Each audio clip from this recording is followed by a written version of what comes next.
Buenas noches. Cuando son las 8:05 de la noche del día 13 de marzo, a nombre de Interacademy, damos la más cordial bienvenida al doctor Víctor Hugo Montesinos, facilitador de este módulo 2, Marco General del Procedimiento Civil, y a cada uno de los participantes de esta videoconferencia.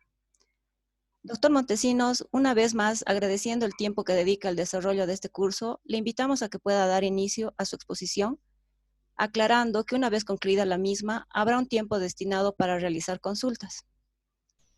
Doctor, permítame compartir pantalla para que pueda dar inicio a su exposición. Sí, adelante. Bueno, muy buenas noches a todos los participantes, alumnos, colegas sobre todo. Y bueno, hoy vamos a hablar sobre procesos preliminares y procesos cautelares, ¿no? Bien, dentro de los procesos preliminares, obviamente el código los ha enumerado como tres: la conciliación previa, la excepción de costes y costas y las diligencias preparatorias. En cuanto a la conciliación previa, ya hemos hablado en la exposición anterior sobre la misma. No obstante, cabe hacer las siguientes puntualizaciones y recordar además. En primer lugar, que como ya dijimos, en los procesos ordinarios es obligatoria la conciliación previa, salvo las, valga la redundancia, excepciones en algunos procesos ordinarios, ¿no? Los que están exentos para conciliar. Por otra parte, la conciliación previa, como ya dijimos, puede ser a solicitud de partes, mediante carta, o solo una parte mediante carta, o mediante memorial firmado por un abogado. Es importante que si la conciliación previa va a ser firmada y suscrita por ustedes, es importante que ustedes ya relaten de manera breve en qué va a tratar el proceso. ¿Por qué digo esto? No, porque además de que además que exige la conciliación previa, qué proceso se pretende instaurar, ustedes deben más o menos, obviamente resumidamente, relatar y fundamentar un poco el derecho en qué va a consistir el futuro proceso ordinario a instaurarse. ¿Y por qué les digo esto? Porque dijimos que la conciliación va a ser ante un juez conciliador en los tribunales departamentales de justicia, o sea, en las capitales, ante el mismo juez en los de provincia, etcétera.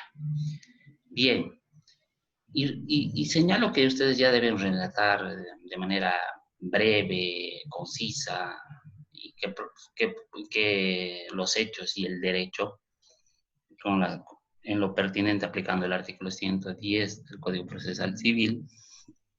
¿Por qué? Porque si ustedes lo hacen así y la contraparte no va a la audiencia de conciliación previa, la ley prevé como una sanción de no ir a esta conciliación previa una simple presunción. Bien, por eso es importante que ustedes redacten los hechos y el derecho de manera sucinta. ¿Por qué? Por esta presunción. Ahora, y para puntualizar y terminar el tema y ya no volver al tema, a lo expuesto en la otra clase, un error común que cometemos o cometen todos los abogados es que al momento de instaurar ya la demanda ordinaria como tal, que vamos a llevar en el próximo módulo, se olvidan ofrecer como prueba esta presunción. Entonces, dentro del ofrecimiento de prueba que ustedes van a instaurar en la demanda ordinaria, si la contraparte no ha ido, ustedes deben ofrecer como prueba esta presunción, el no haber ido o asistido a la conciliación previa. Entonces, Eso quería puntualizar y como señalamos en la otra clase, no vamos a redundar sobre la conciliación previa. Eso en cuanto a la conciliación previa, ¿no? Ahora pasaremos al segundo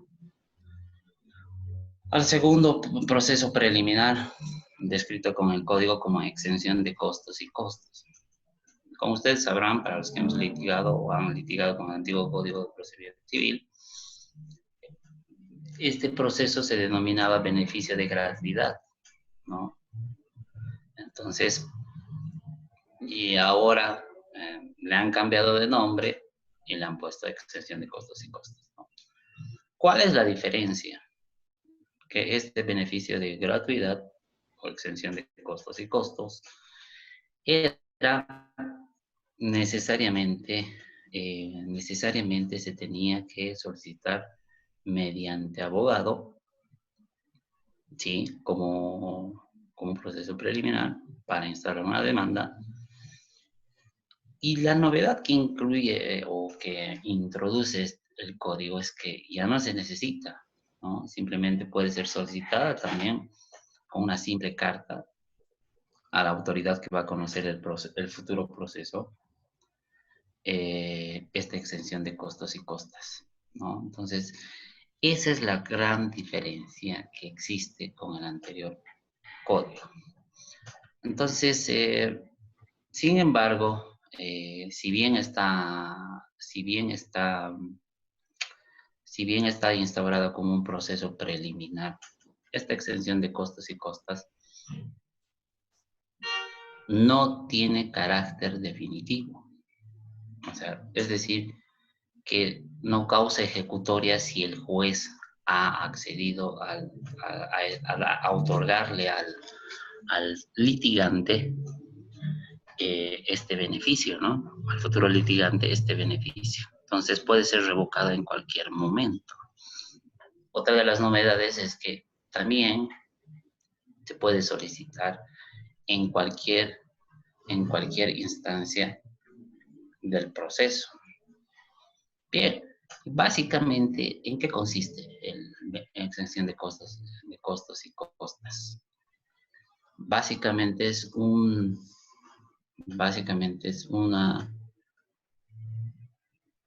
como su nombre le digo, una exención de aranceles,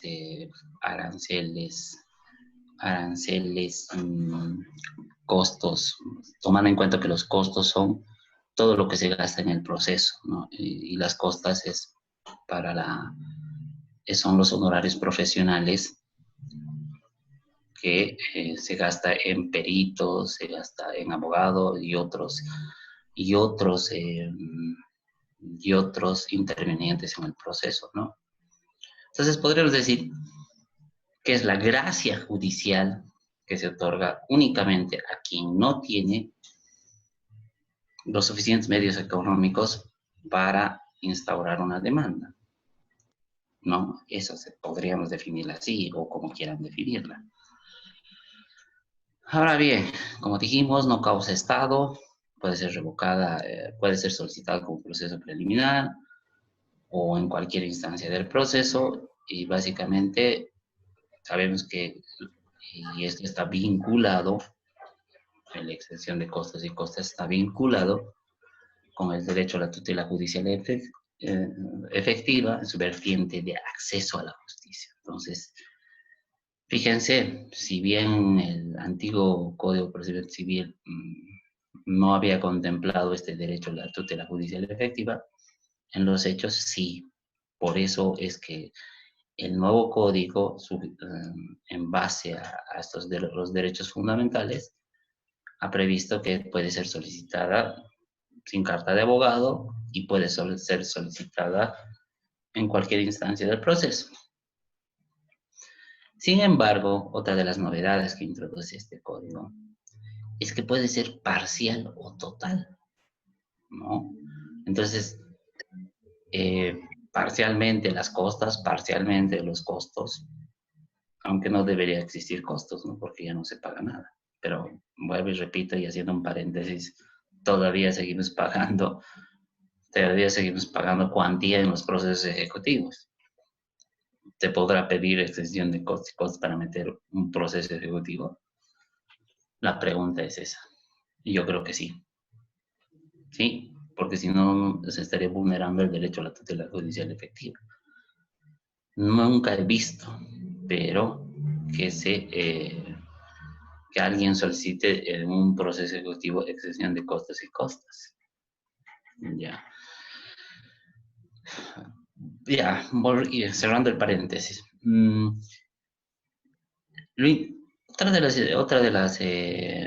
Otra de las novedades que introduce este código respecto al anterior es que con la contraparte puede solicitar la revocación de esta medida, ya sea parcial o total. Obviamente se tramita como un incidente y con prueba, por supuesto, ¿no? Porque si estamos diciendo que es la gracia judicial que le otorga a una persona para acceder a la justicia y de esta manera hacer valer un derecho y, y, y que supuestamente no tiene los suficientes recursos económicos para litigar y solo tiene los necesarios para su subsistencia, y resulta que no había sido cierto, o puede ser que en el transcurso del proceso el beneficiario haya tenido, no sé, una herencia, haya recibido, sea solvente económicamente. Entonces la contraparte, por esto de sobre todo por el tema de los costos y costas, sobre todo las costas, ¿no? Que vendrían a ser nuestros honorarios y los gastos que se hagan en peritos y otros, puede pedirse el revocatorio. Para eso tendrá que adjuntar obviamente prueba. Y obviamente puede ser revocado, pero como dije, y se concederá en el efecto devolutivo, ¿no? La resolución que se dicta. Pero como no tiene carácter definitivo ni causa estado, si esta persona vuelve a ser insolvente, ¿puede volver a solicitar? Por supuesto que puede volver a solicitar.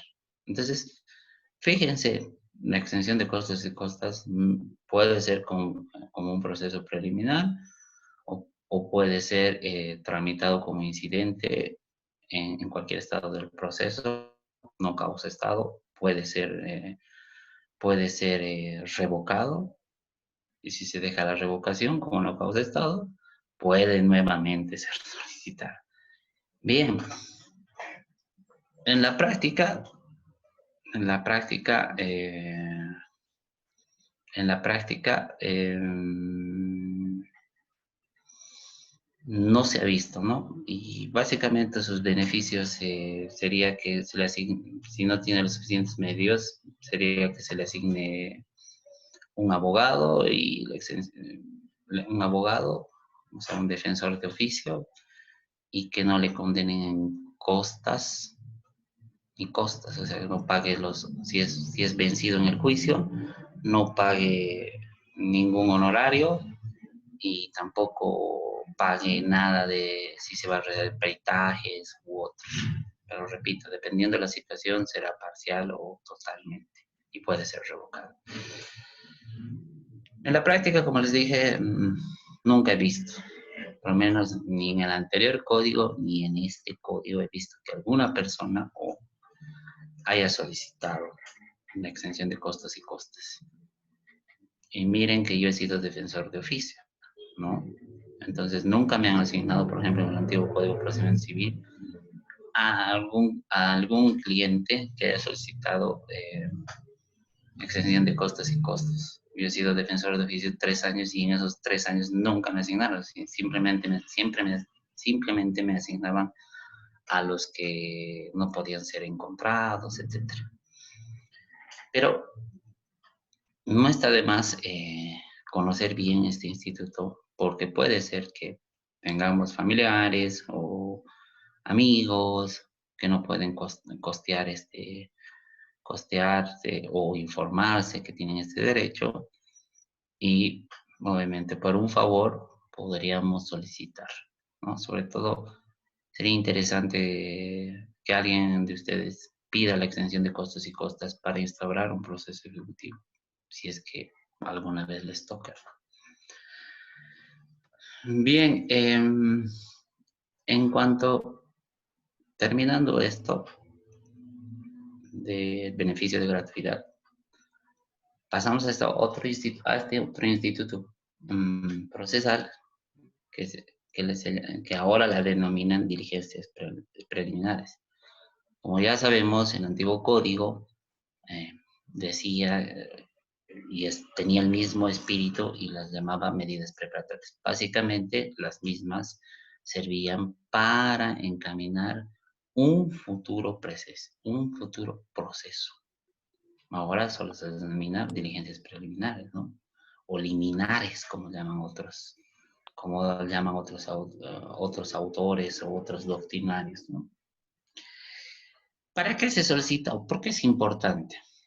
Obviamente para determinar la legitimación activa o pasiva del futuro proceso a instaurarse. Fíjense, esto es interesante si bien ya estaba en el antiguo código, es importante. ¿Por qué?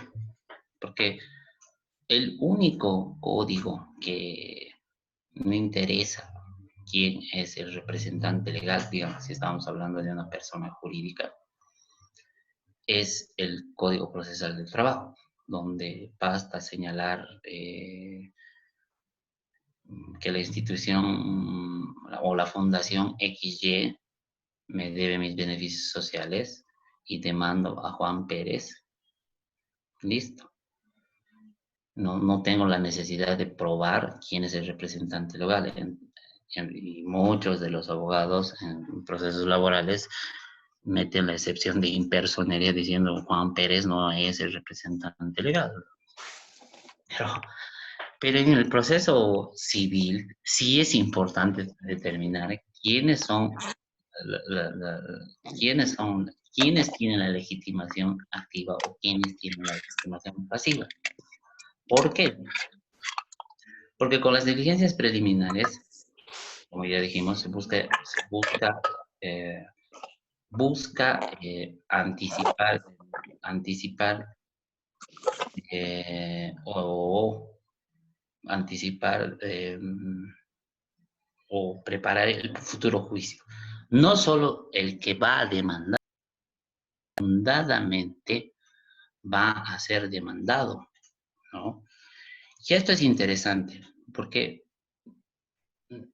los jueces, y estaba igual que el antiguo código, también establecía que las medidas preparatorias se las podía instaurar para aquel que va a instaurar la demanda o para el que prevé o fundadamente que será demandado, ¿no? Entonces, la fundamentación uno puede temer que puede ser demandado. Entonces, por ejemplo, si tenemos documentos privados que nos van a servir en una futura demanda, entonces pediremos eso, ¿no? Pediremos que se haga un reconocimiento de firmas. O si vamos a ser demandados, en este caso hablando de la legitimación pasiva o activa, pediremos que de la Fundación XY nos señalen quién es el representante legal, ¿no? Por decirles algo. Entonces, ¿para qué? Para que no nos metan una excepción de impersonería cuando instauremos un proceso ordinario. Por eso es importante determinar quién tiene la legitimación activa o quién tiene la legitimación pasiva del otro proceso. Solo por citar un ejemplo. Igual que el anterior código en cuanto al diligenciamiento anticipado de la prueba que pudiera practicarse, sí, ¿no? O sea, sí, no ha cambiado nada respecto al antiguo código de procedimiento civil, ¿no? Entonces, por ejemplo, a través de una diligencia preliminar, podríamos, en la anticipación de prueba, podríamos, podríamos hacer la declaración de testigos, la inspección judicial, podríamos hacer, aunque no lo dice, pero podríamos llamarlo a confesión a alguien que sabemos que se va a morir. Podríamos realizar un peritaje, ¿no? Ese tipo de diligenciamiento de pruebas, ¿no? Entonces, eso es interesante, ¿no? Otra parte que es interesante es que aquí, ahora expresamente, como diligencia preliminar, por ejemplo, para instaurar un futuro proceso ejecutivo donde no existe plazo, se lo puede requerir, ¿no? En mora, para verificar la mora del deudor. Entonces, o obtener datos contables o de otra naturaleza, ¿no? Es el diligenciamiento anticipado de prueba. Ahora, ahora yéndonos un poco más yéndonos como también medida preliminar, prevé procesos cautelares, ¿no? Una medida cautelar que veremos en el próximo tema, pero si se la solicita como diligencia preliminar, la misma caducará de pleno derecho si no se instaura el proceso dentro de los próximos 30 días, ¿no?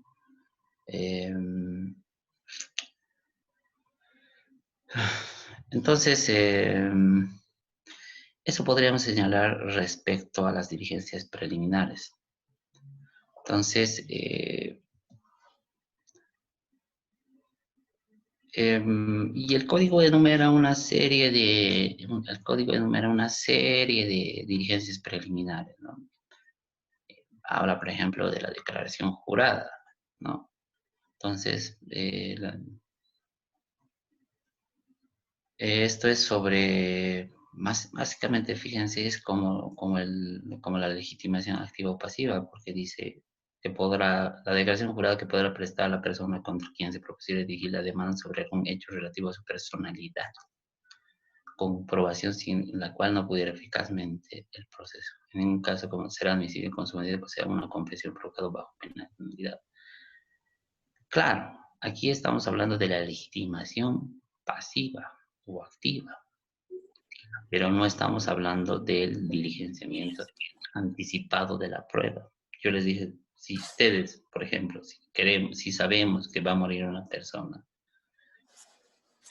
porque tiene cáncer y es necesaria la confesión, ¿podrá solicitarse? Yo creo que sí, aunque el código no lo diga, ¿no? Porque el código dice testificar, inspección judicial, pericial, dice, ¿no? Que esas como diligencias anticipadas de la prueba, pero también confesión, ¿no? Fíjense, si bien no dice expresamente el código, sí se la podría solicitar. Ahora, en cuanto al reconocimiento de firmas y rúbricas, mmm, básicamente es casi el mismo procedimiento que tenía el Código de Procedimiento Civil, ¿no? Entonces, ¿qué novedad? Eh, ¿Qué novedad introduce, no? La novedad que introduce es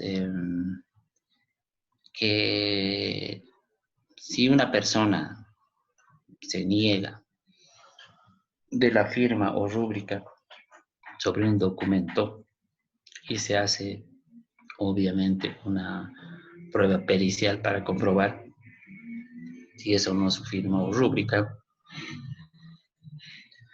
el perito puede llegar a determinar, no siempre que, o sea, puede el perito no llegar a un resultado. Puede decir, esa es la novedad, ¿no? Entonces,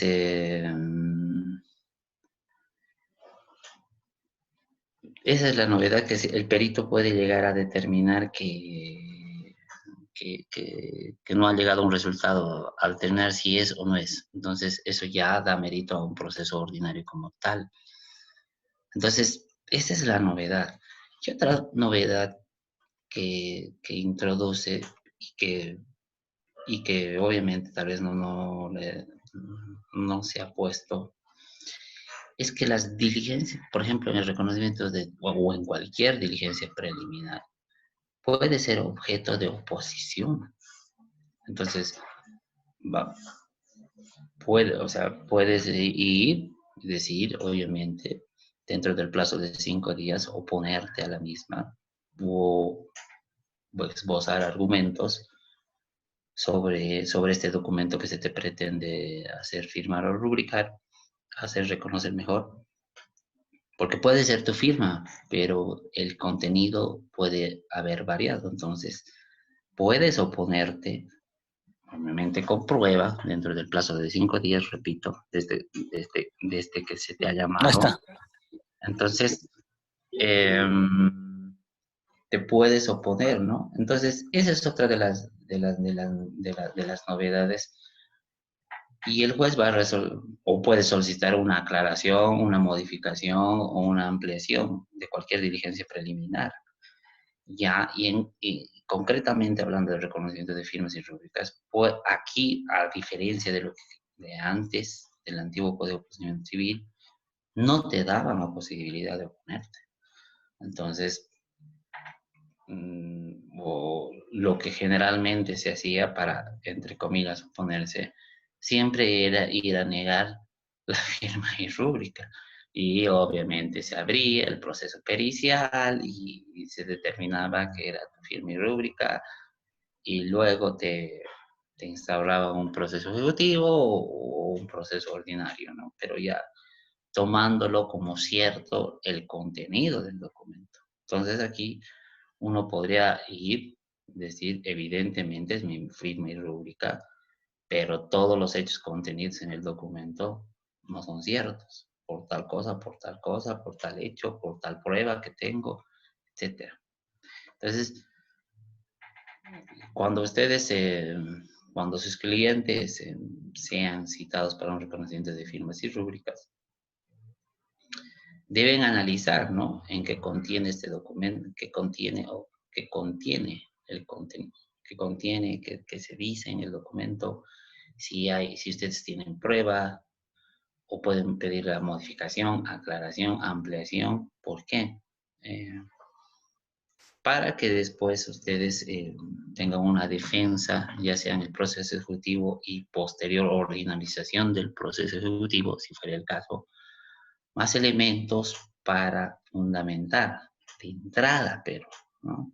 En cambio, si dejamos pasar el reconocimiento de firmas y rúbricas por no ir o por decir que era falso, y cuando no era falso, y habían otros elementos con los cuales ustedes pueden oponerse a la misma, ya será medio tarde, ¿no? Porque el abogado de la otra parte seguramente dirá, señores, nos acaban de sorprender y cuando tenían la oportunidad de oponerse, nunca lo hicieron.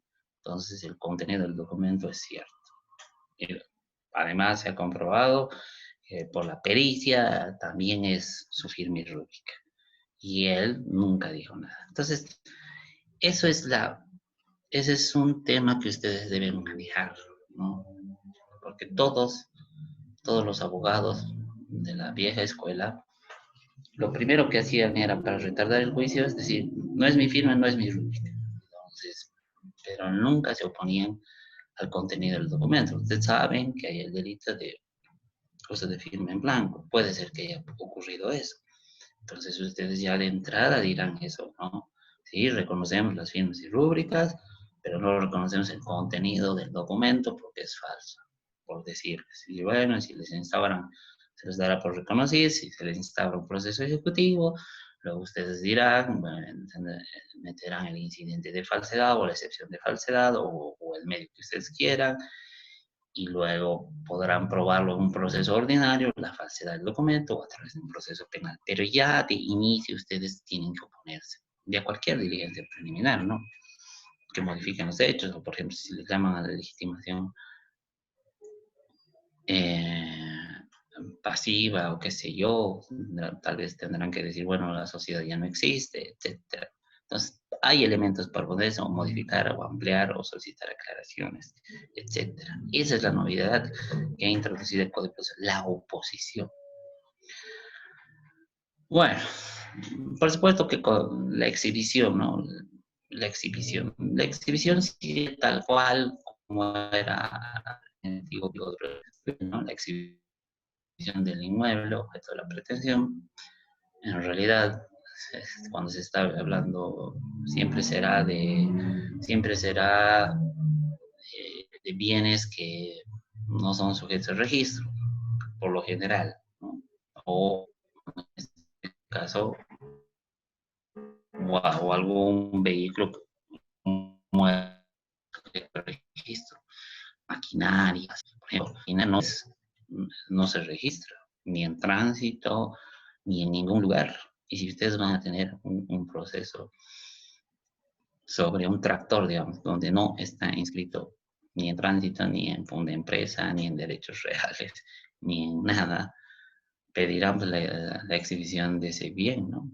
Entonces, entre otras cosas, además de pedir la exhibición del bien, y podrán pedir luego una medida cautelar, específica o genérica, pero pedirán la exhibición de ese bien. Obviamente lo de los testamentos,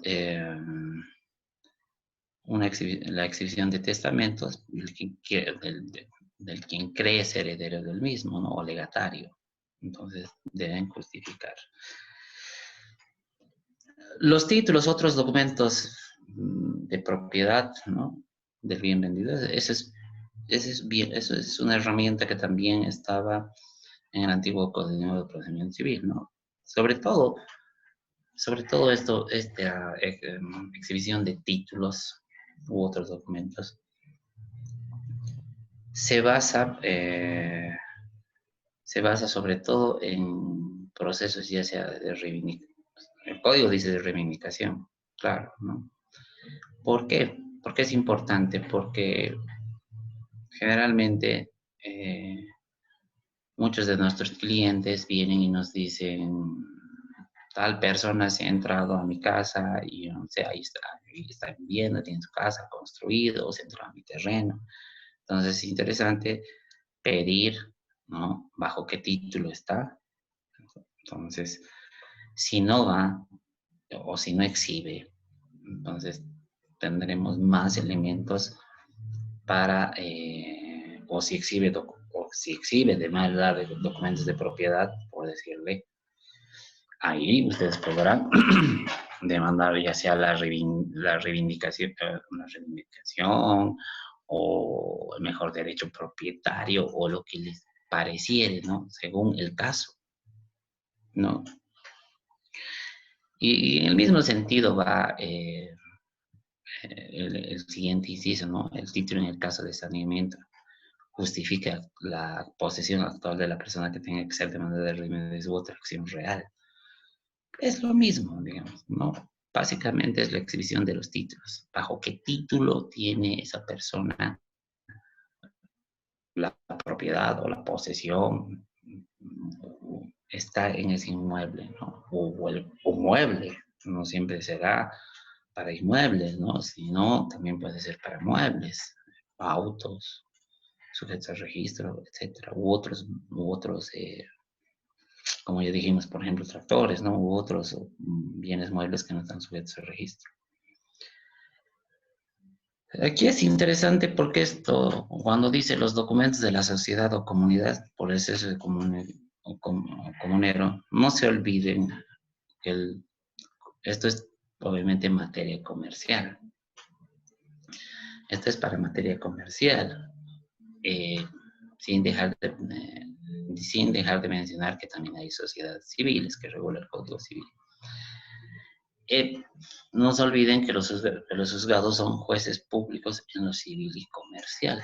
Y el Código de Comercio expresamente remite al procedimiento civil, ahora será al procesal civil, todo lo que tuviera que ver con sociedades comerciales. Entonces, para eso está, ¿no? Ya dijimos, ¿no? Fíjense,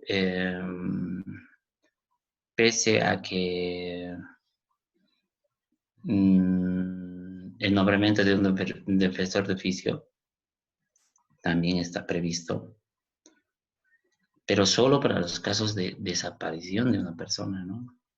Eh, no, porque antes era aquel que se llamaba defensor de oficio, aquel que no tuviera un domicilio, no tuviera un domicilio o no pudiera ser encontrado. Aquí está hablando de de las personas desaparecidas. Sí, básicamente es de la persona presuntamente desaparecida, ¿no? Entonces, para eso es, y es en procesos ordinarios, ¿no? Entonces, sigue la misma línea, sí, pero cada vez es más limitado, ¿no? Porque antes no se contaba con las herramientas del CERESI ni del CEGIP, ¿no? Esa información ahora la tienen los juzgados y de acuerdo a la ley, los juzgados tienen acceso los juzgados tienen acceso a la información del CEGIP y el CERESI. Y en su defecto requieren al CEGIP y al CERESI los domicilios de las personas. Bueno, entonces, si la persona normalmente está votando, por decirles ya que estamos en tiempo de elecciones, y saben que si he ido a votar, tiene un domicilio cierto, ¿no? Y le van a dejar una cédula y ahí no se le va a nombrar defensor de oficio. En cambio, si no ha votado, en el CEGIP aparece una dirección, en el CERESI aparece otra, no ha votado, o no hay un domicilio cierto, ahí recién se le puede nombrar un defensor de oficio, ¿no? Eso, eso, eso se dará ya puede ser en el proceso ordinario o anticipadamente podemos pedir que se nombre un defensor de oficio. ¿Quién haría eso? Nadie, yo supongo que nadie. Nadie de ustedes como abogado solicitaría que el futuro demandado se le nombre anticipadamente un defensor de oficio. Seguramente solicitarán ya con el proceso ordinario mismo, pero está ahí. Pues no digo, tal vez no digo que sea inútil, tal vez en algún caso especial sí sea necesario, si se tiene la certeza que la persona está desaparecida, si se le nombre defensor de oficio, en el caso de herencias, por ejemplo, ¿no? Entonces, si sabemos que nuestro cliente, su hermano coheredero, está desaparecido y él mismo no sabe, sí, ¿no? Sería interesante para agilizar el proceso. Pero yo creo que ningún abogado haría eso. Bien, esta obviamente la designación de un tutor para el litigio, ¿sí? Como medida preliminar, sí, puede ser también solicitado o puede ser solicitado con la demanda, ¿no? Pero aquí volvemos y repetimos lo anteriormente expuesto. ¿Quién solicitaría de manera preliminar que a Juan, menor de edad de 18 años, se le nombre anticipadamente un defensor de oficio? Mejor sería solicitar con la demanda que a Juan se le nombre un defensor de oficio porque es menor de edad. Pero bueno, vuelvo y repito, eh, la designación de un defensor de oficio o de un tutor para el litigio como medida preliminar, si bien nadie lo utiliza, dependerá pues el caso, ¿no? Y el estudio que ustedes hayan hecho, si es pertinente o no es pertinente llamar o nombrar un tutor o nombrar un defensor de oficio para el proceso, ¿no? Tal vez para agilizar, para que luego no aleguen vulneración al derecho al debido proceso, nulidades, etcétera, ¿no? Entonces, si ustedes ya saben que hay un menor de edad de entradita, ¿no? Entonces, para que luego no aleguen eso, tal vez, por eso les digo, es según el caso, ¿no?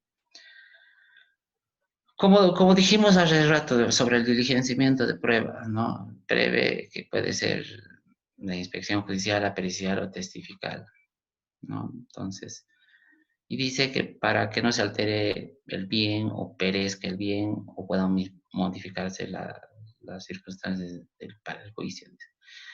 Si se tratara de testigos de avanzado o gravemente enfermos o próximos a ausentarse del país. Por eso yo les digo, si bien el código dice inspección pericial o testifical anticipados, ¿por qué no se podría solicitar la confesión judicial si sabemos que es personal?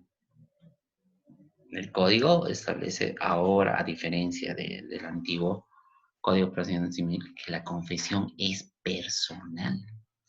Ya no se puede confesar a través de apoderado, como antiguamente se podía. Entonces, ¿por qué no podríamos pedir confesión judicial si sabemos que una persona está gravemente enferma y que hasta que metamos la demanda tienen 30 días plazos, que tienen 30 días plazos, una demanda ordinaria estamos hablando, tienen 30 días plazos para contestar la demanda. Sin ese interín va a morir. O sea,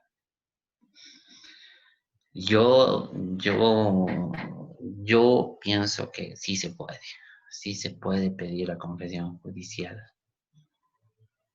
Y si no se puede, porque algunos jueces cerrados seguramente les van a decir como la antigua escuela, no, aquí dice solo inspección pericial o testifical. Bueno, ahí está, por eso somos abogados para fundamentar este hecho, ¿no? Que sí es necesaria la confesión judicial del futuro demandado porque va a morir.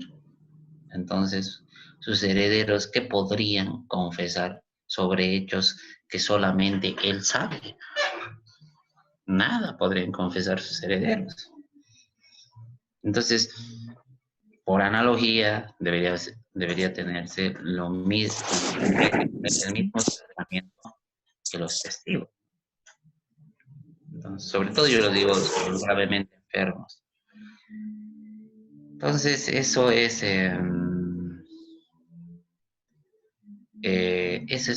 lo que yo veo sobre el diligenciamiento anticipado de la prueba, ¿no?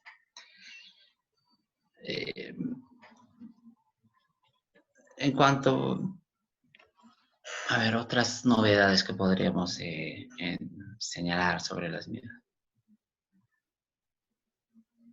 Obviamente es de manera unilateral, como ya dijimos hace rato, podemos, como diligencia preliminar, por ejemplo, demandar el reconocimiento de firmas y la mora si es que el documento no establece un plazo. Entonces, como dijimos, ofrecen oposición dentro de 5 días, que es lógico que ustedes analicen, no sigan la vieja práctica de cualquier documento, o no ir,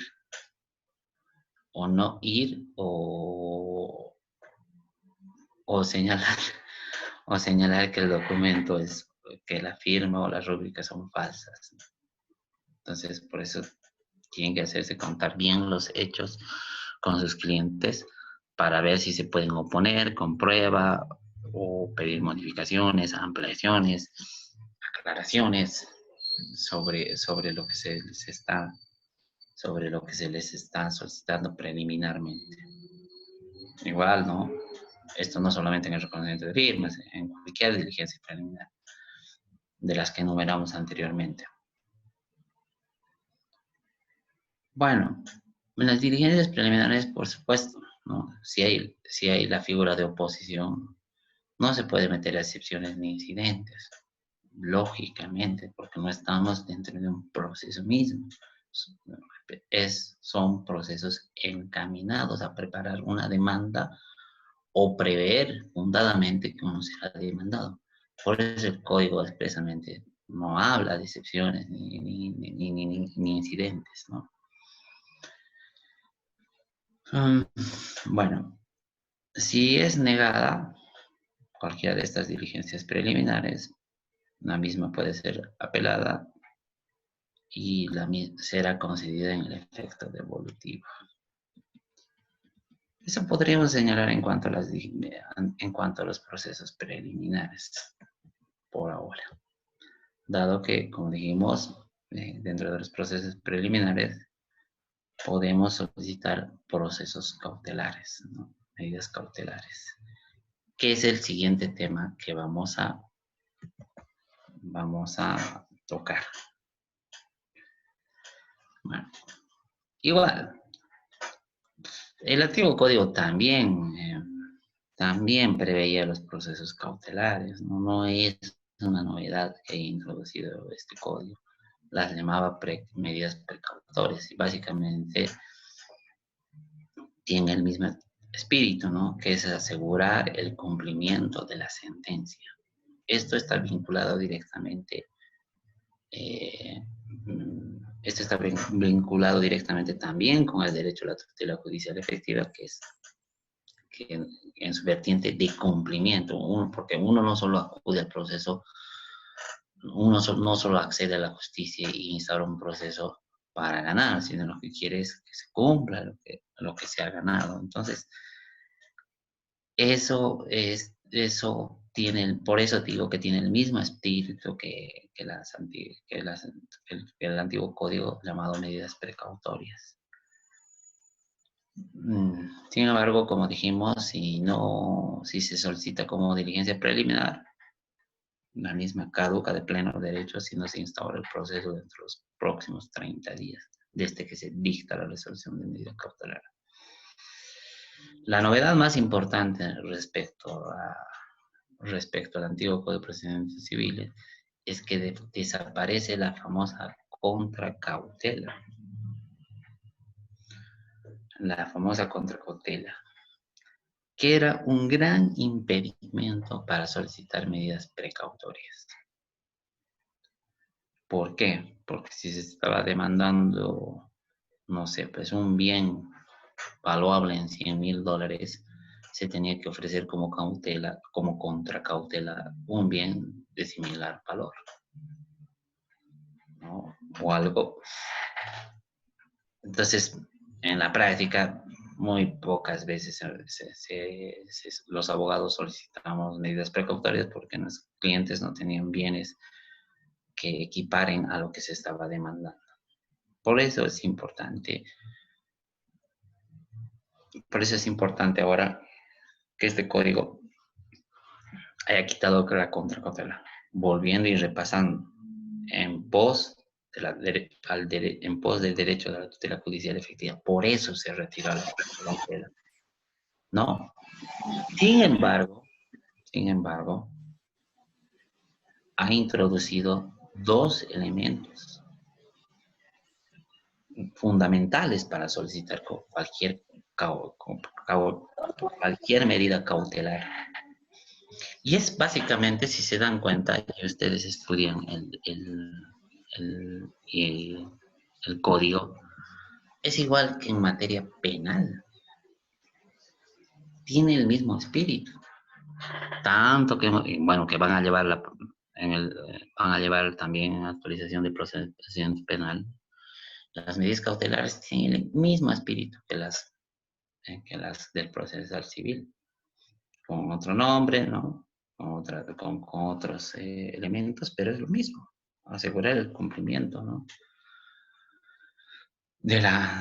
Asegurar el cumplimiento. En el penal será asegurar en este caso, el demandado o el imputado permanezca en el juicio, ¿no? O no obstaculice, eso ya verán ustedes en penal. Pero aquí la novedad que introduce básicamente para solicitar cualquier medida cautelar es lo que se encuentra en el artículo 311, y nunca se olviden de eso, para solicitar cualquiera, es la verosimilitud del derecho y el peligro de perjuicio. Vean, es lo mismo que el penal, solo con otros nombres. La verosimilitud del derecho y el peligro de perjuicio. Y si ustedes litigan en materia penal, tal cual. Obviamente también en cuanto a la verosimilitud del derecho, este requisito por la doctrina también es llamado fumus bonus juris, ¿no?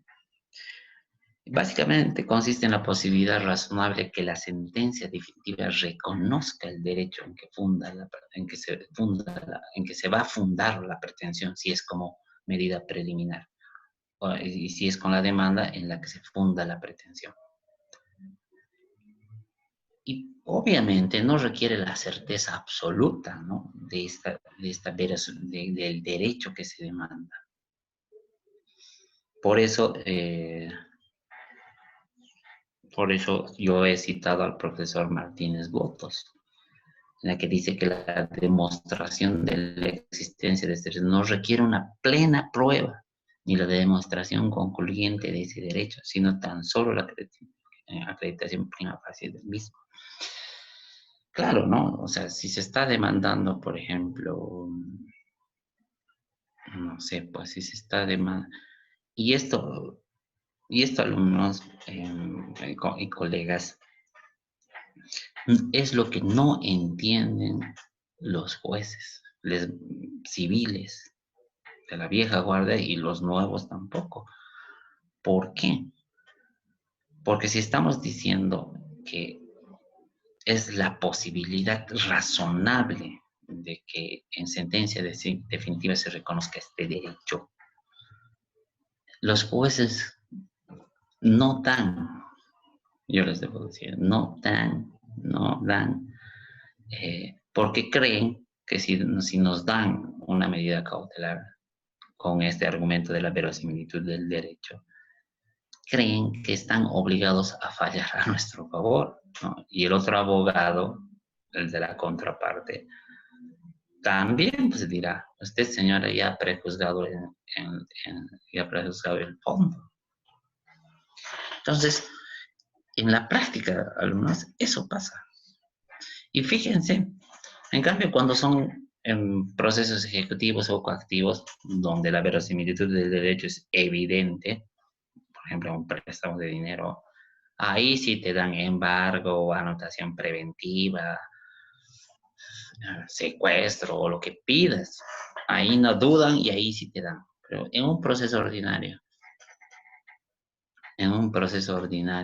donde se está demandando, digamos, se está demandando el mejor derecho propietario, que tú pidas una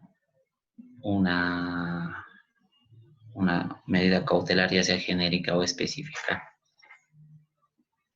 y no tienes, digamos, todos los documentos, pero sí tienes razonablemente, por decir, un título de propiedad, aunque no esté inscrito, o tienes un folio real, aunque parezca que no es el mismo documento, no te van a dar porque van a pensar que están prejuzgando el fondo. Y así podríamos ir citando, ¿no? Me ha pasado a mí, por supuesto que me ha pasado, y yo he visto eso, ¿no? Y hablando con algún juez, también me ha dicho lo mismo. O sea, si yo te doy, yo ya estaría analizando el fondo de la pretensión. Y en parte sí tiene que analizar el fondo de la pretensión para darte, ¿no? Por algo es la verosimilitud del derecho.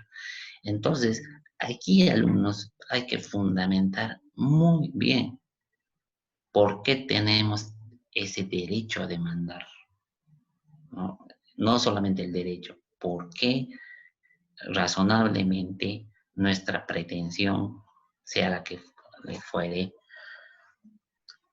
probablemente en sentencia se confirme. Y aquí sí, obviamente, prueba y sobre todo una fundamentación de la verosimilitud del derecho. Pero no basta con demostrar eso, no basta con demostrar que nosotros probablemente ganemos el juicio, o sea, probablemente tengamos ese derecho del que estamos demandando, sino también hay un segundo requisito, que es el peligro de perjuicio. El peligro de perjuicio. Igual, la doctrina la llama periculum in mora, ¿no? Y consiste básicamente en el peligro que la probable sentencia definitiva favorable otorgada al accionante o demandante no pueda ejecutarse o pueda hacerse efectiva por el transcurso del tiempo, claro. Porque en un proceso ordinario, ¿cuánto dura el proceso? En teoría debería durar 6 meses, pero y hasta con casación, ¿no? Pero sabemos que dura 3, 4, 5 años, 2, 1 en el mejor de los casos. Entonces, eh, hasta eso, imagínense, lo puede vender, lo puede transferir, lo puede destruir, etc. Como dijimos, igual, ¿no?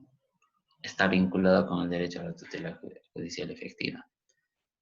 Y que es lograr que la resolución sea emitida, cumplida y ejecutada, debido a que se entiende que se acude a un proceso para que se restablezca o proteja un derecho. Entonces, el peligro de perjuicio también tiene que ser fundamentado. No solamente por no fundamentarlo en el sentido de, ¿sabe qué, señora juez? Como el proceso va a durar 4 años, hay un peligro de perjuicio. No, lo que se tendrá que fundamentar es como hay un derecho cierto que ya se ha demostrado, he demostrado la verosimilitud del derecho. Y sí hay un peligro de perjuicio, porque el señor demandado puede transformar el bien, puede venderlo, grabarlo, eh, destruirlo. Es un peligro evidente, ¿no? Por estas actitudes que él mismo ha tenido o porque al no estar registrado es fácilmente vendible, ¿no? Entonces ahí podrán pedir una medida cautelar específica de la anotación preventiva o si quieren, para que no pueda vender a terceras personas, la previsión de contratar o si no quieren que construya, digamos, en un inmueble que se está haciendo sobre un terreno, no quiere que construyan para que luego les digan, bueno, señores, he construido en terreno ajeno y me han dejado, entonces devuélvanme las mejoras. Y la previsión de innovar, ¿no? De innovar. Entonces, que quede en el mismo estado que estén las cosas. Pues, en ese sentido tienen que fundamentar. Entonces, ¿qué pasa? El peligro está en que si no se adopta esa medida, la situación del bien puede cambiar, ya sea por enajenación, transferencia, destrucción, etcétera. Entonces, esa es la fundamentación del peligro de perjuicio. Por supuesto, dependerá del caso. Yo simplemente les digo, no pueden fundamentar porque el proceso va a durar mucho, sino obviamente ustedes con los casos que les lleguen tendrán que detallar, fundamentar, aclarar, dar razones de cuál es el peligro si no se adopta una medida cautelar.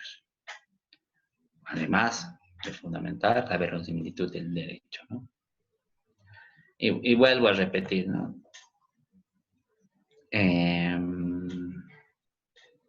Es difícil que les den una medida cautelar, sobre todo en procesos ordinarios,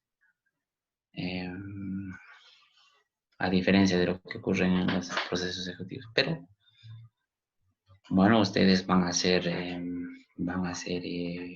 o son jueces, abogados litigantes y o serán jueces en algún momento. Entonces, el hecho de que ustedes den una medida cautelar o soliciten una medida cautelar fundamentando la verosimilitud del derecho y el peligro de perjuicio, no significa que la juez, si son abogados, deba fallar a su favor Y no significa si son jueces que fallen porque no pueden fallar de otra forma, porque ya han verificado el fondo, ¿no? Obviamente ahí no significa, no significa anticipadamente la resolución del juicio, porque la defensa podrá reconvenir, podrá contestar, podrá modificar los hechos, etcétera. Bueno, igual que el anterior código, ¿no? La misma se solicita ante el juez competente. Ante el juez competente, que va a conocer la causa principal, si es que es como medida preliminar, y dentro de un proceso, obviamente. Y si es solicitado ante un juez incompetente y se les otorga, obviamente, el juez de manera inmediata va a remitir al juez competente que lo requiera, ¿no?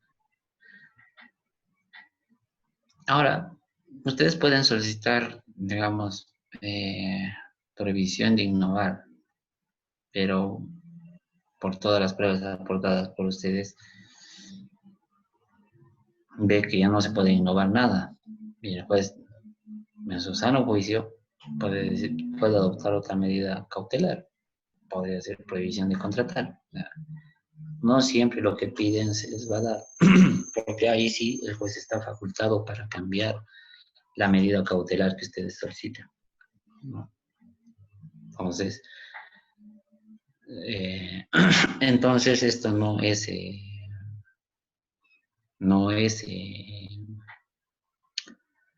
no es como se solicita, el juez les da. Pero, sin embargo, obviamente, si ustedes creen que no es evidente la fundamentación del juez de que que no hay peligro de innovar, por supuesto que la resolución puede ser apelada, ¿no? Porque además, porque ustedes van a conocer los hechos y ustedes saben, ¿no? Y ustedes han aportado la prueba, han fundamentado cuál es el perjuicio, ahí entra el perjuicio, ¿no? Entonces eso, ¿no?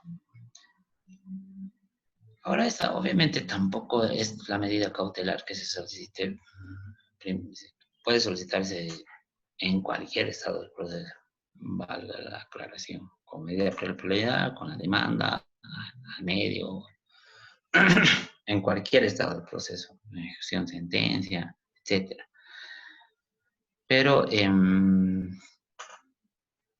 como dijimos, el juez de oficio o a solicitud de la parte, esta medida cautelar que se les haya otorgado puede ser levantada, modificada o sustituida. Y obviamente, como dijimos que el proceso civil básicamente es oral o predominantemente oral, se va a resolver en audiencia, ¿no? Si es modificada, levantada o sustituida, ¿no? Entonces,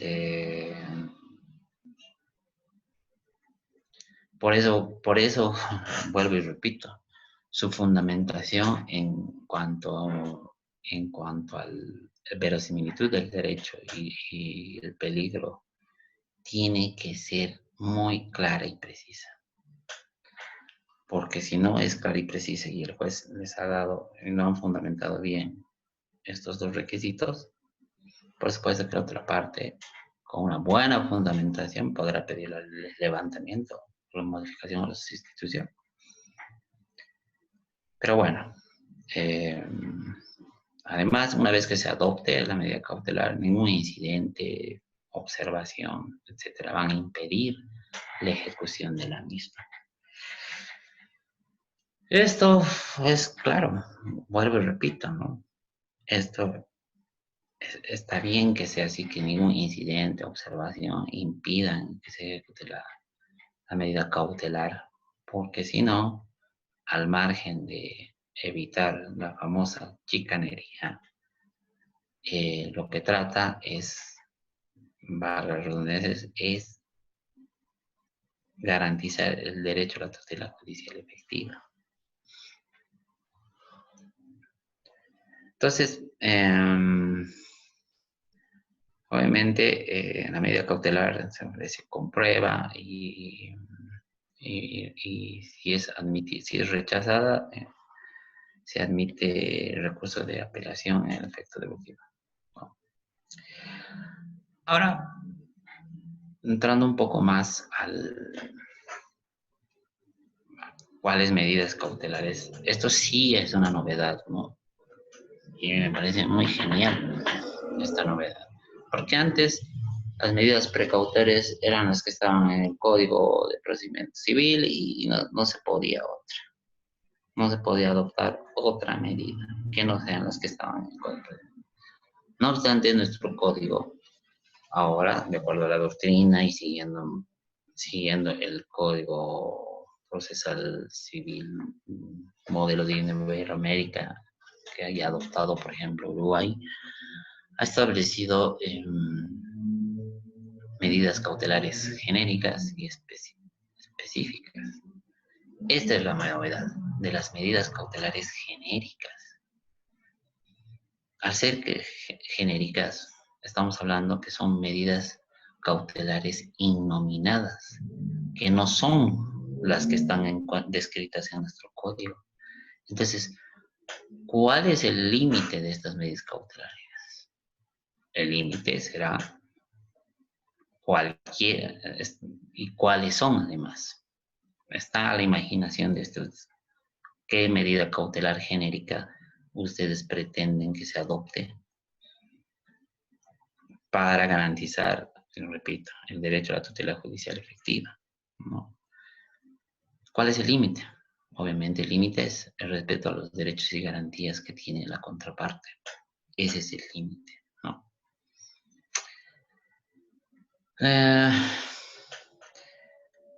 Podría citar algunas medidas cautelares genéricas. Por ejemplo, el arraigo.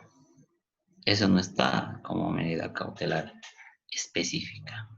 Sí, pero sí podrían, esa es una medida cautelar genérica, ¿no? Si ustedes pretenden que esa persona sí o sí tiene que permanecer en el país por alguna razón y saben que existe, que se va a fugar y no hay otra forma de garantizar su presencia en el proceso, es que pueden pedir una medida cautelar genérica de arraigo.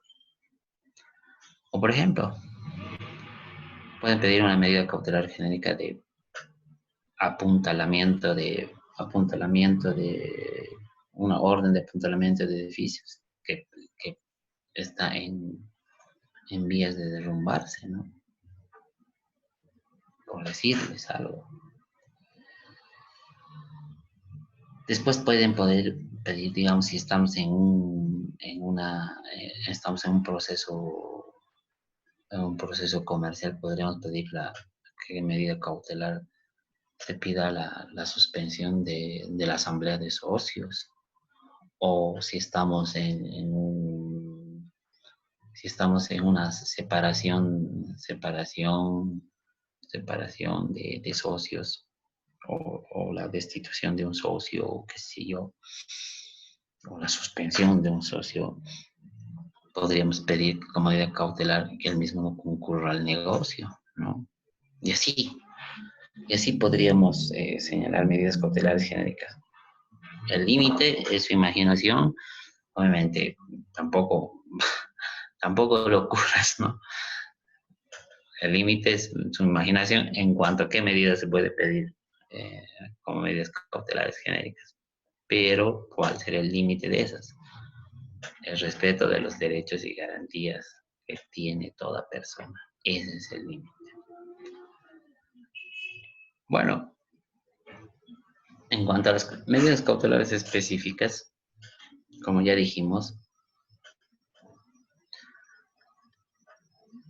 mucho no ha cambiado del antiguo Código de Procedimiento Civil, ¿no? Ustedes que han litigado o están litigando con el antiguo código o con el nuevo, claramente el código detalla cuáles son las medidas cautelares específicas. Es anotación preventiva, el embargo preventivo y secuestro, la intervención judicial, la inhibición de bienes, la previsión de innovar, la previsión de contratar, Bueno, la anotación preventiva obviamente siempre para recaer sobre bienes muebles o inmuebles sujetos al registro, ¿no?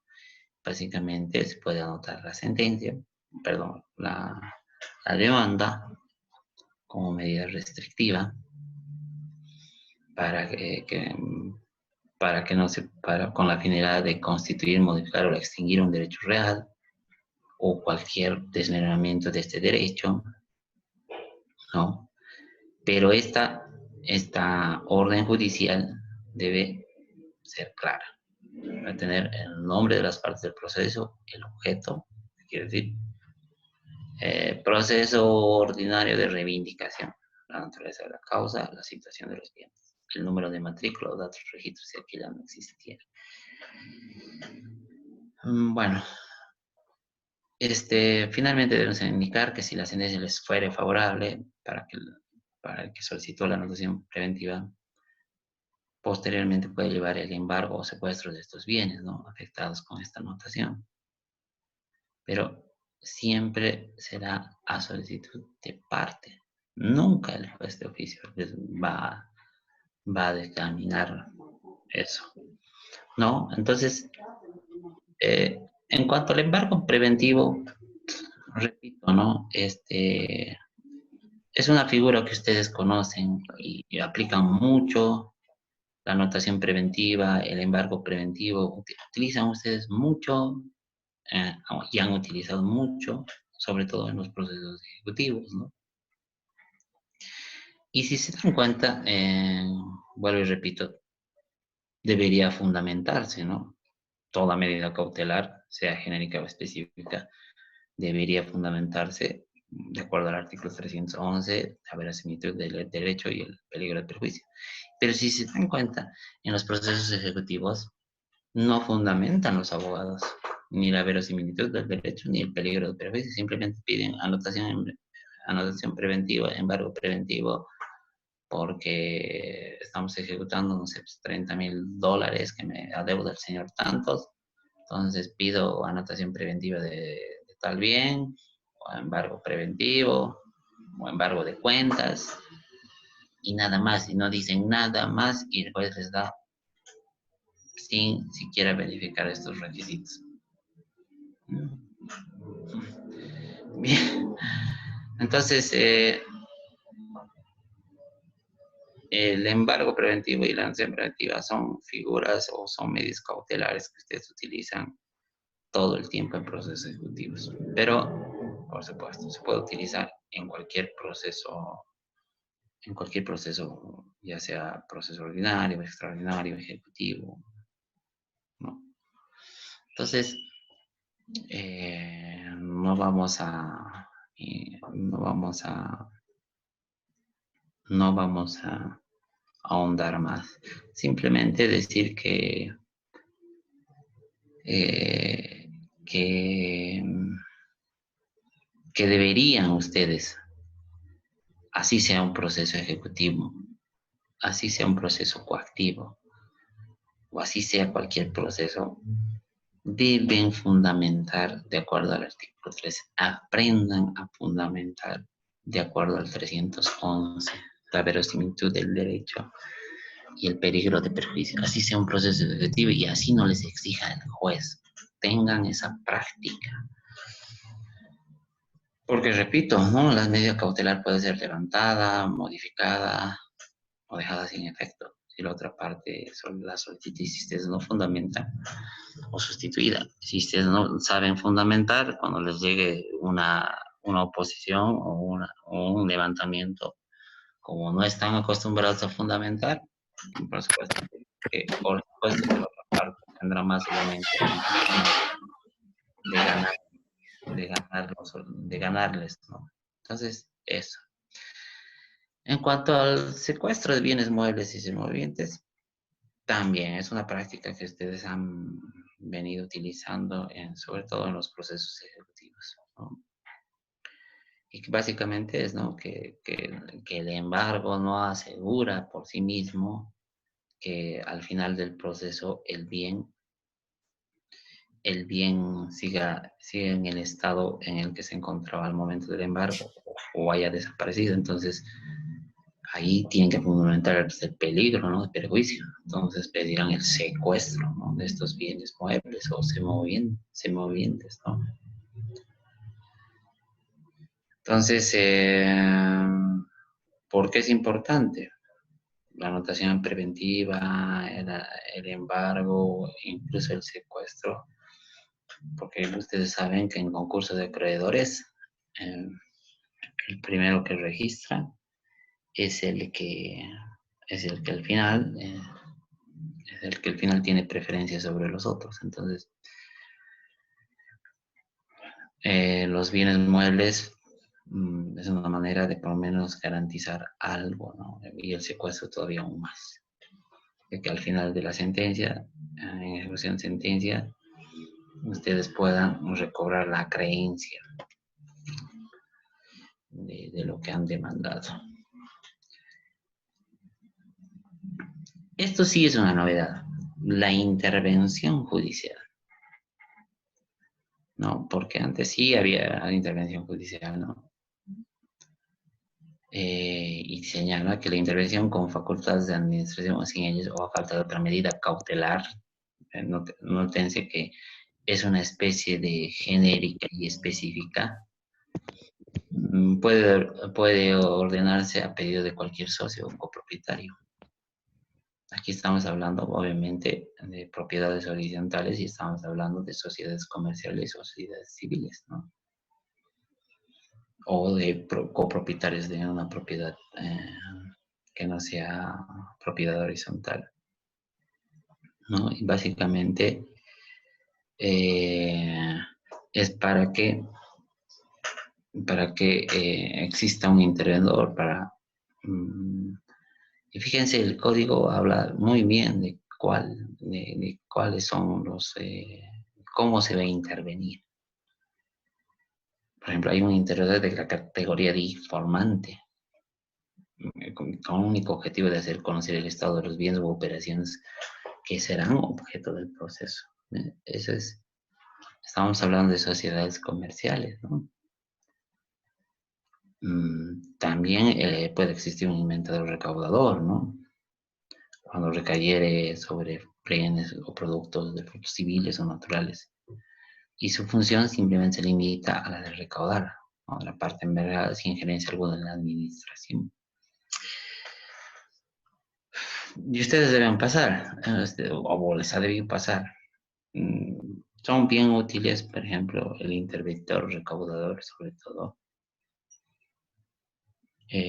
o el interventor informante.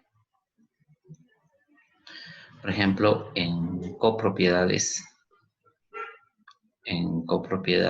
que rinden frutos civiles, por decirles, edificios que están alquilados hasta los pasillos. Hemos visto, sabemos, es nuestra realidad.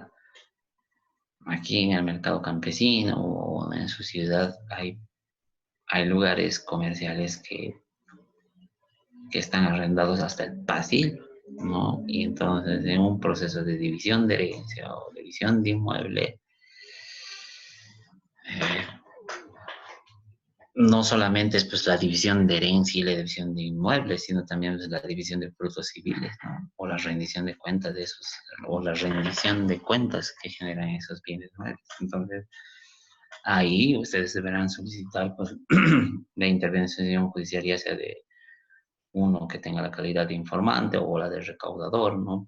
Para garantizar que los frutos civiles también sean divididos al momento, al momento de que se ejecute el fallo, ¿no? Esto pasa mucho yo les digo, en divisiones de inmuebles o divisiones de herencia, pero que dentro de esa herencia haya bienes muebles o inmuebles que generen dinero, o sea, frutos civiles. Entonces es genial que ustedes soliciten esta intervención judicial, ya sea de un interventor informante o de un interventor recaudador. Eso es un consejo, ¿no? Que les doy, pero para eso sirve, porque no vamos a de un inmueble X que no genera frutos civiles y solo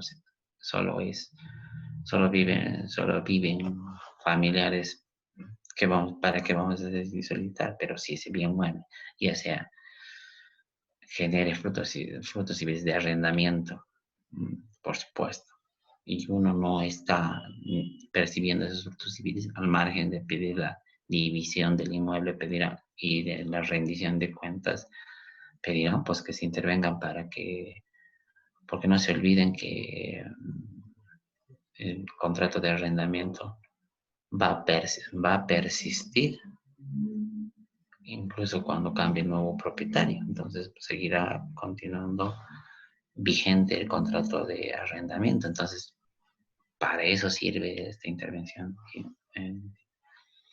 Intervención. La inhibición de bienes, una figura muy poco utilizada, pero que deberían utilizarla, ¿no?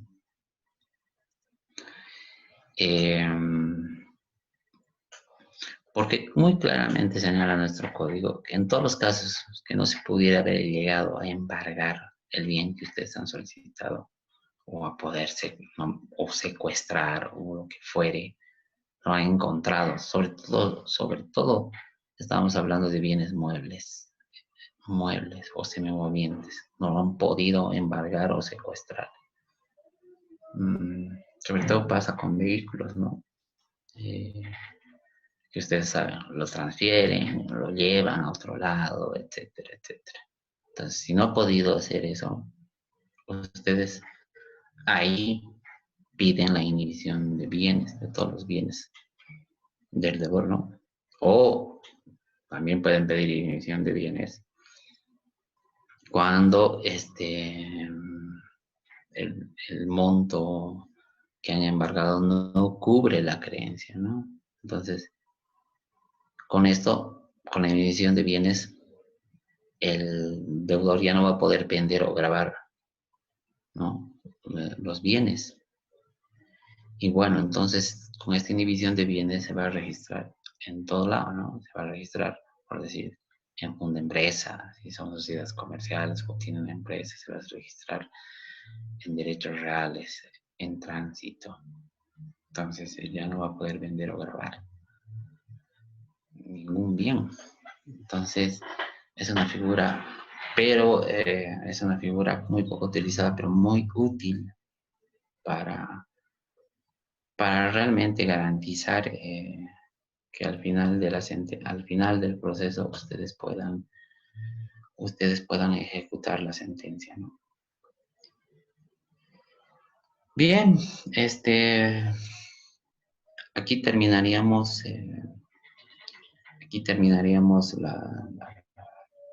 la exposición y además haciendo unas puntualizaciones y luego de esta explicación para su tarea sobre la solicitud de una medida cautelar genérica. Ahí ya se les ha expuesto que el caso, el análisis del caso que han hecho ustedes como abogados, la preocupación de su cliente, y entonces ninguna de estas medidas cautelares específicas le garantizan a él, ¿no?, esta devolución de los $30,000 que planteamos en el caso. ¿Cómo lo tienen que hacer? Yo repito, tendrán que solicitar la medida cautelar genérica que su imaginación les dé, respetando los derechos y garantías de la otra parte. Deberán fundamentar, de acuerdo al 311, verosimilitud del derecho y peligro de perjuicio. Creo que medianamente está bien explicado el caso, cuál es la verosimilitud del derecho y cuál es el peligro de perjuicio. Y lo tendrán que redactar y aprendan a fundamentar estas medidas.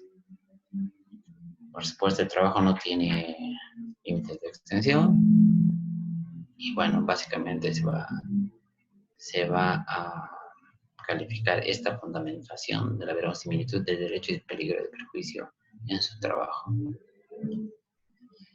Hasta aquí acabaremos la exposición. Por supuesto que van a venir una serie de preguntas y estoy dispuesto a absolverlas.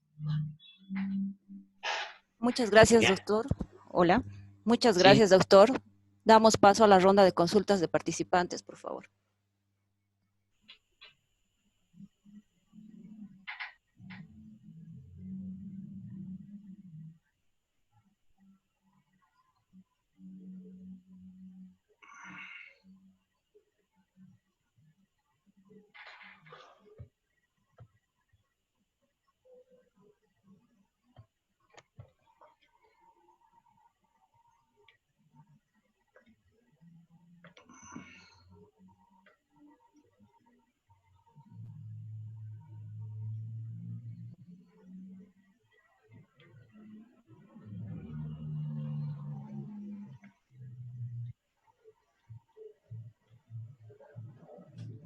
Bueno, al parecer no hay ninguna consulta de parte de los participantes, doctor. bueno, supongo que ha quedado claro, eh, supongo que ha quedado claro el tema. Sin embargo, a manera de concluir el módulo, debemos señalar que debemos señalar y remarcar lo que hablamos en estas dos videoconferencias, ¿no? Que deben tomar en cuenta los participantes. Y uno, que nosotros como abogados que litigamos en procesos civiles, ya no podemos litigar de manera cerrada, es decir, lo que dice el código y nada más. Así dice el Código Civil, así dice el Código Procesal Civil, y para mí no hay otra opinión, ¿no? Entonces, tenemos que aprender a litigar no solamente con el Código Civil y el Código Procesal Civil, sino tenemos que litigar en base primero a la Constitución, luego a los tratados internacionales, y luego el Código Civil, el Procesal Civil. Tenemos que aprender a manejar es, esta, esta, el bloque de constitucionalidad establecido en el 410 de la Constitución en todos los procesos, ¿no? Por otra parte, tenemos que aprender a fundamentar de manera oral todo, todo lo que se pueda, todas las actuaciones que tengan que ser de manera oral y igual, ¿no? Fundamentar las partes escritas que tiene el código. Pero repito, primero la Constitución, los tratados internacionales, el Código Civil, el Código Procesal Civil. Además, aplicando todos los principios que rigen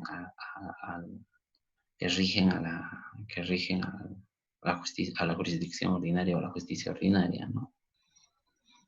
Y dentro de todos los principios ya dijimos que el, el, el principio que ha cambiado la manera de juzgar es el principio de verdad material, principio que deberán utilizarlo muy bien ustedes, no en pos de ganar un juicio, sino en pos de hacer justicia, ¿no? Y dejar comportarnos, dejar de comúnmente llamarse chicanear, ¿no? Entonces, tenemos armas tenemos armas ahora que nos permite la Constitución, los tratados y el proceso civil de repeler estos incidentes, esta mala praxis de algunos colegas. A veces ¿no? Nosotros hay que litigar en justicia y en derecho. En cuanto a los procesos de conciliación, ya dijimos que hay procesos, los extraprocesales, los procesos, los procesos de conciliación previa e interprocesal. En cuanto a los procesos extraprocesales, por más que el protocolo diga que solamente existe el proceso extraprocesal mediante la ley de conciliación y arbitraje, sabemos que y hemos practicado la conciliación extraprocesal, también la hacemos nosotros como abogados, entre abogados y partes. En ese sentido, eh, em, en ese sentido para los tres tipos de conciliación, nosotros ya no podemos ir a conciliar por conciliar sin saber siquiera de qué se trata el caso. Debemos estudiar el caso a profundidad para saber qué podemos y qué no podemos conciliar, y hasta dónde podemos ceder. Porque no se olviden, en el derecho procesal civil rige el principio dispositivo. Entonces, donde uno puede ceder el derecho, por más que, por más que, por más que uno lo pudiera ganar en el proceso. Entonces, por eso es bueno que todas las conciliaciones sean estudiadas por ustedes bien el caso, informar a su cliente, eh, enseñar a su cliente la forma de comportarse cualquiera de estos tres tipos de audiencias, porque una palabra de más o una palabra de menos puede perjudicarles no solamente en los términos de conciliación, sino también hasta penalmente, como ya hablamos en el anterior módulo. En cuanto a las diligencias preliminares, en cuanto a las diligencias, bueno, también rige la conciliación previa. Como dijimos, ¿no? Esta conciliación previa es obligatoria para los ordinarios y optativa para los otros procesos civiles. Y en el caso de las ordinarias, el que no va a la audiencia goza de presunción, ¿no? Es un indicio de presunción de lo que se ha dicho. Por eso, cuando se solicita una medida, una medida de conciliación previa, deben fundamentar sucintamente los hechos y el derecho, ¿no? Para que lo puedan utilizar como prueba en el proceso ordinario como tal, y lo deben ofrecer en el ofrecimiento de prueba, ¿no?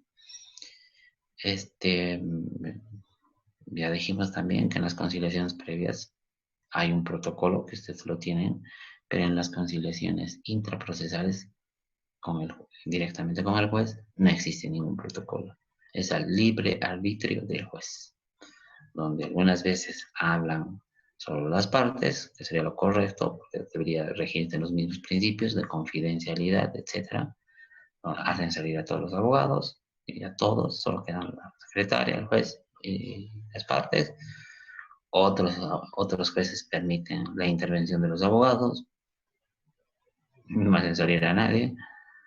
Otros permiten que intervengan las partes y sean asistidas esos abogados. Otros permiten que solo intervengan las partes en presencia de los abogados, pero los abogados no pueden hablar. Entonces, eso en cuanto a la conciliación. En cuanto al beneficio de gratuidad o exención de costos y costas, ya dijimos que nunca se ha visto, pero está ahí, ¿no? Y básicamente es un beneficio que se les otorga a las personas que prevén que van a ser demandados o demandantes en un proceso, y se les dé exención o libere de costas y costos, ya sea parcial o total. Esto en virtud al acceso a la justicia, ¿no?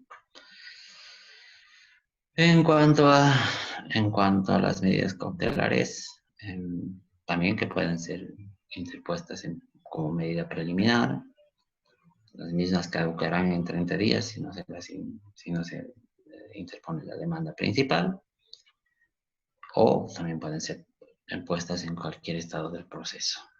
Ya dijimos que son específicas y genéricas, y que su requisito fundamental es lo establecido en el 311, ¿no? La verosimilitud del derecho y el peligro de perjuicio, que tienen que aprender a fundamentar. Pero no se olviden que cuando la otra parte solicite la modificación, levantamiento o sustitución de la cautelar que se haya otorgado, va a ser en audiencia. Y ustedes tendrán que fundamentar en audiencia. ¿Por qué por qué no se debe modificar esa medida cautelar que se les haya dado, ya sea genérica o específica? Si se es rechazada, por supuesto, puede ser en el efecto devolutivo, la concesión. O si se les ha otorgado otra, también pueden apelar en el efecto devolutivo, ¿no? Que se les conceder en el efecto devolutivo. Eso, básicamente la tarea está clara y si no hay dudas, estaríamos terminando aquí y nos veríamos la próxima semana con el nuevo módulo, ¿no? Perdón, doctor, tenemos una consulta. Sí, adelante. En un proceso de división y partición de bienes en materia familiar, cuando un vehículo se compró con un poder, lo que da como resultado que no esté a nombre del comprador, ¿se puede solicitar una inhibición de bienes? En un proceso familiar, así es, esa es la pregunta, en un proceso familiar. Le repito, en un proceso de división y partición de bienes en materia familiar, De cuando un, bienes gananciales, ya. cuando un vehículo se compra con un poder, lo que da como resultado que no esté a nombre del comprador, ¿se puede solicitar una inhibición de bienes? Ya. En principio debemos señalar que el Código Procesal Civil, a lo que antiguamente pasaba, es, eh, es que suplía, ¿no? Se aplicaba el procedimiento civil tanto para los procesos civiles como los procesos familiares. El proceso familiar, el proceso familiar tiene su propio procedimiento y por supuesto también tiene medidas cautelares.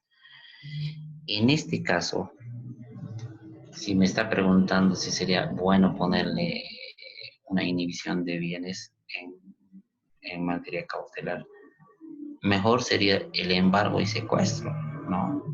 Porque si no está a nombre de uno de los cónyuges, o de ninguno de los dos cónyuges, y ha sido dado, como dice, con poder, lo mejor no sería pues, una inhibición de bienes, porque eh,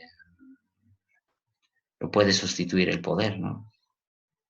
Y al sustituir el poder, solamente va a quedar solamente para el cónyuge va a quedar la inhibición, pero para el que le ha sustituido el poder, no, por decirle.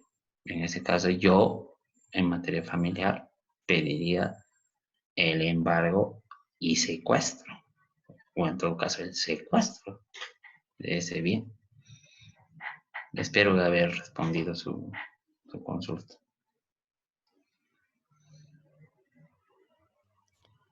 Doctor, piden que por favor deje la tarea por escrito. ¿Está? ¿No han subido?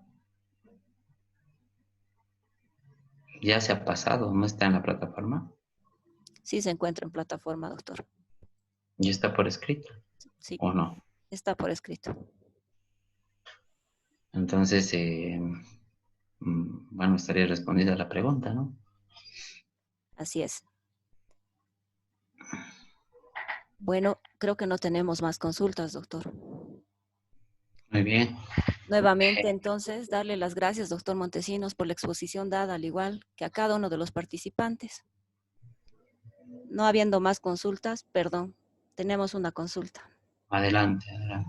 Si yo construí un edificio en terreno de un tercero, ¿puedo de alguna forma conciliar tomando en consideración que el inmueble está a nombre del tercero? Si yo construyo un edificio en propiedad ajena, ¿puedo conciliar? Claro, porque no se olviden que eso se llama, ahí es el Código Civil, ¿no? Reconoce las mejoras o construcciones en suelo ajeno. Y por supuesto que puede conciliar con... Porque usted, si bien el propietario es dueño del terreno, usted es propietario de la edificación. Y no se olvide que sí rige el principio dispositivo en materia civil y procesal civil, donde los derechos ese es un derecho disponible, por ejemplo, ¿no? Entonces, sí podrían conciliar, ¿no? O te compro el terreno o o me vendes la construcción. Construcción sin suelo ajeno, creo que se llama, precisamente. Y lo que me está planteando es eso. Sí, podría conciliar. Claro que podría conciliar. O me vendes el edificio o la construcción del edificio o tú me vendes el terreno. Entonces, sí, o podrían conciliar, bueno, si es un edificio, te reconozco 2 pisos, pero tú me reconoces los otros 5 como de mi propiedad.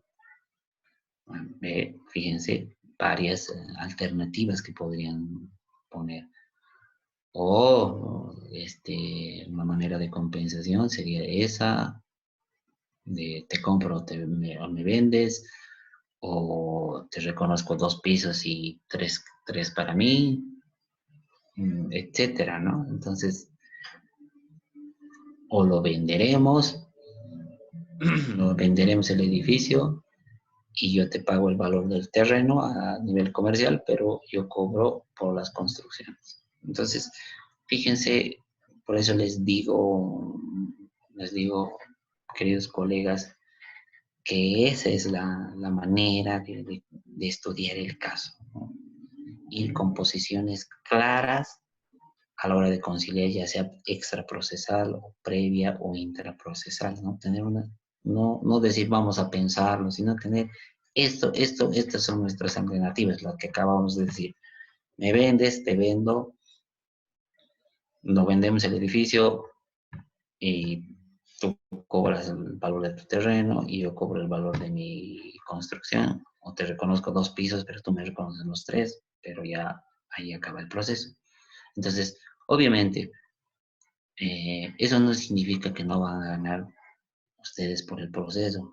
Ahí es otra recomendación que les doy, ¿no? Entonces, ustedes peor si no hay regulación de honorarios profesionales en Bolivia, porque el Ministerio de Justicia nunca sacó por departamento cuánto debemos cobrar. Lo aconsejable es que hagan una iguala profesional y en el que se establezca que en cualquier estado del proceso, con conciliación o sin conciliación, o durante con la sustanciación del proceso en todas sus instancias, sea con el proceso mismo, la etapa de recursos, apelación, casación y ejecución de sentencia, o con conciliación, ustedes cobren lo que ustedes vean por conveniente cobrar.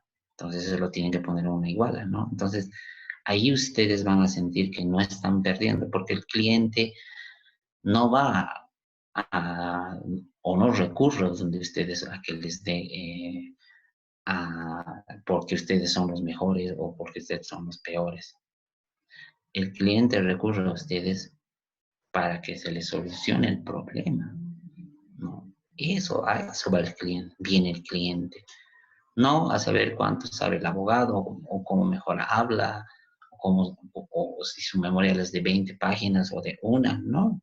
Ellos vienen a buscar soluciones. Entonces, si ustedes pueden ganar el proceso en una conciliación, y evitarse recursos, anotaciones, embargos, etcétera, y le dan lo que pide el cliente, una solución pronta, eficaz, oportuna, donde él salga ganando o salga contento. Entonces, no, por eso les decía de la preparación del caso, del estudio. Ese es un estudio que lo van a desarrollar ya sea en el proceso o en una conciliación previa. Por eso les recomiendo que firmen iguala donde se establezcan que en que van a cobrar X o un porcentaje, o como ustedes prefieran, como ustedes cobren sus honorarios profesionales en cualquier etapa del proceso, sea en conciliación, si él consigue el resultado que él busca, ¿no? Sea en conciliación, sea con proceso, etcétera. Eso yo les recomiendo. Así ustedes también van a ponerle ganas y énfasis en las conciliaciones, ¿no? Entonces, eso lo recomiendo, firmar, estudiar el caso, firmar iguala, y así ustedes no van a sentir que hubieran ganado más plata si hacían proceso. No, no, esa no es la idea. La idea es, repito, dar justicia y que su cliente gane lo que quería ganar o ceda, pero ganando lo que más o haciendo lo que más le convenga. ¿No? Esa sería mi recomendación. Doctor, tenemos otra consulta. Muy bien, adelante. ¿Qué pasaría si yo tengo pocos documentos que he construido en terreno ajeno y el dueño del terreno no quiere reconocer los gastos de la construcción? ¿Tendría oportunidad de recuperar el monto de la construcción en algún tipo de Sí, proceso? sí, totalmente, totalmente. Entonces, ahí tú, mira, si ese fuera el caso, pero tienes pocos documentos que has construido, pero seguramente tendrás pues la compra de los materiales, la contratación de los albañiles, etcétera, ¿no? O sea, cómo has construido en suelo ajeno. Entonces, demandarás eh, el pago de mejoras, podrías demandar el pago de mejoras, o podrías demandar el reconocimiento de construcciones en suelo ajeno, diciendo sí, evidentemente es el suelo ajeno, pero las construcciones son mías. Podrás solicitar una medida cautelar de prohibición de innovar o de contratar para que el dueño no lo venda, lo transfiera, o para que el dueño no venga contractor y te lo derrumbe todas tus construcciones que has hecho. ¿Me entiendes? Sí puedes, totalmente. Si tienes los documentos que acreditan que tú has construido, aunque pocos, me podrás meter una medida cautelar de innovar o de contratar, y en el proceso demostrarás que evidentemente ese suelo es de él, pero las construcciones son tuyas. Y el Código Civil habla de eso, sobre construcción en suelo ajeno. O sea que el derecho existe. ¿Dónde está? En el Código Civil. ¿Algo más? No tenemos más consultas, doctor. Muy bien. Nuevamente le doy las gracias por su tiempo, por la exposición que ha dado y al igual que cada uno de los participantes que ha estado presente. Y tendríamos que dar por concluida la videoconferencia. Tengan todos una muy buena noche y un buen fin de semana. Muchas gracias. Buenas noches. Buenas noches, doctor.